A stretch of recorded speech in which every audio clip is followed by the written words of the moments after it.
farol que me guia, é a luz do meu caminho.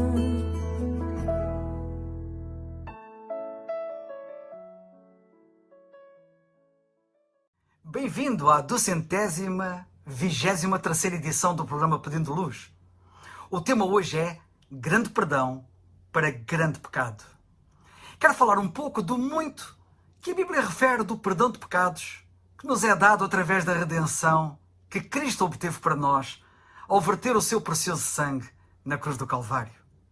Na Epístola aos Efésios, no capítulo 1, versículo 7, a Bíblia diz que em Cristo temos a redenção pelo seu sangue.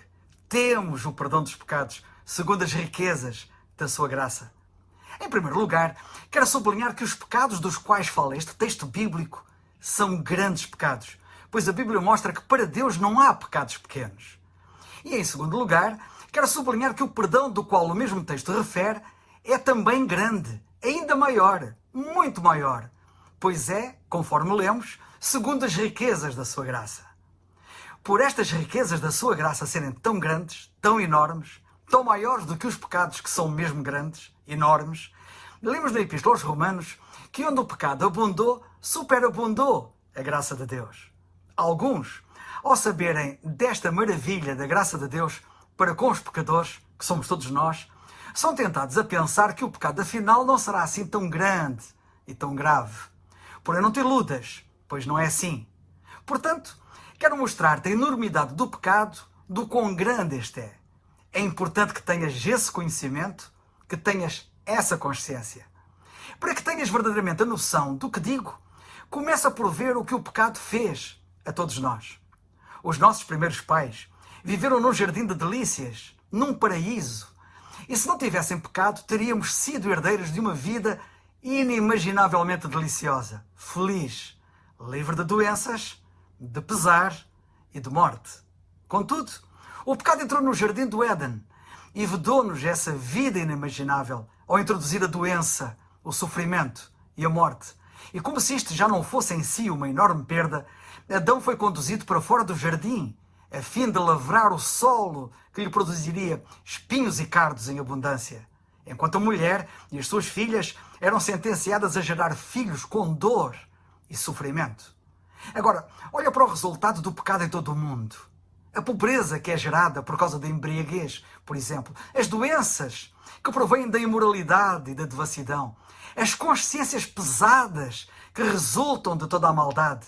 Uma legião de problemas sem fim que me escuso aqui de descrever e que tu sabes.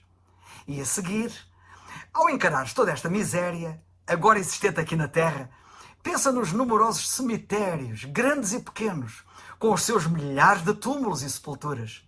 O próprio pó que nos envolve todos os dias, em toda a parte, muito dele é parte dos corpos dos nossos antepassados, que ao morrerem voltaram ao pó, como diz a Bíblia, de onde haviam sido criados.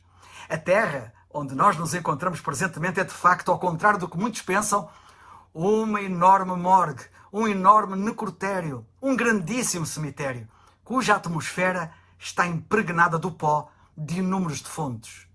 Esta é a triste realidade insofismável que muitos tentam mascarar, enganando-se a si mesmos e aos demais, imaginando-se num outro quadro que não o verdadeiro.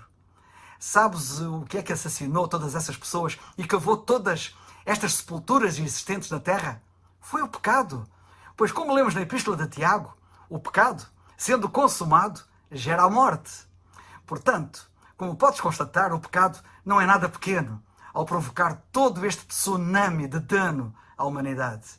E se ainda, apesar desta constatação, te persiste alguma dúvida quanto à grandeza do pecado, deixa-me lembrar-te do que acontece àqueles que experimentam a morte separados de Deus por causa do mesmo. A Bíblia, que é a revelação de Deus, informa-nos que os pecadores que morrem nos seus pecados ficam separados de Deus para sempre, sendo lançados no que as Escrituras chamam de trevas exteriores, onde há pranto e ranger de dentes para sempre. Não consigo descrever adequadamente este quadro das almas perdidas da eternidade, de tão terrível que ele é. E sabe que já existem míriades e míriades nessa situação neste momento, sem luz, sem alegria, sem consolo, sem esperança, em desespero e pranto contínuos, esperando pelo dia do juízo final, quando os seus corpos ressuscitarão, a fim de se unirem de novo às suas almas e espíritos, para comparecerem diante do que a Bíblia chama de trono branco de Deus, num juízo final, onde ouvirão a sentença da sua condenação eterna. Se eu tivesse que descrever os ais do perdido, nessas circunstâncias, a linguagem que teria de usar seria excessivamente forte. Mas onde iria eu encontrá-la? Não iria, de certo, ao inferno de Dante, pois a realidade é maior e mais terrível do que o inferno que Dante tentou descrever mostra. E sabe que Dante tinha disso consciência. Nota por curiosidade o que Dante escreveu a este respeito. Como armar no ar uma figura desta selvagem selva, dura, forte, que só de eu a pensar me desfigura. Mas o melhor mesmo, é escutares as palavras do juiz que irá sentenciar a condenação eterna. Curiosamente, aquele que tudo fez para evitar que alguém estivesse nessas condições. O Salvador, o Senhor Jesus Cristo. As palavras mais terríveis são as dele, as do próprio Salvador, o Senhor Jesus Cristo, por o terem rejeitado como Salvador, preferindo-o antes ter como seu próprio executor. Incrível, mas é verdade. Então, diz a Bíblia, ele dirá: apartai-vos de mim, malditos, para o fogo eterno, preparado para o diabo e seus anjos. Uma prova de que o pecado não é nenhuma trivialidade é que esta condenação é terribilíssima. Um pecado que recebe uma tão grande condenação só pode ser, obviamente, um grande pecado.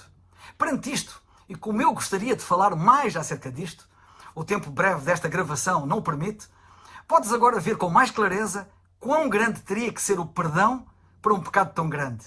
A enormidade do pecado do ser humano requereu uma enormidade maior da graça de Deus para que o homem pecador pudesse ser perdoado e, portanto, salvo.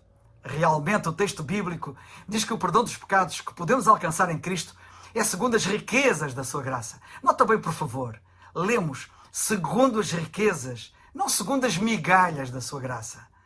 Deus teve que dar o melhor que tinha para o efeito. Na realidade, tudo. Deus deu o seu Filho unigênito, o Senhor Jesus Cristo. Ele, sendo rico, teve que se fazer pobre para que pela sua pobreza nós fôssemos enriquecidos. Está escrito em João 3,16, porque Deus amou o mundo de tal maneira que deu o seu Filho unigênito, para que todo aquele que nele crê não pereça, mas tenha a vida eterna. O profeta Miqueias, falando ao Senhor sob a inspiração do Espírito Santo, diz assim: tu lançarás todos os nossos pecados nas profundezas do mar.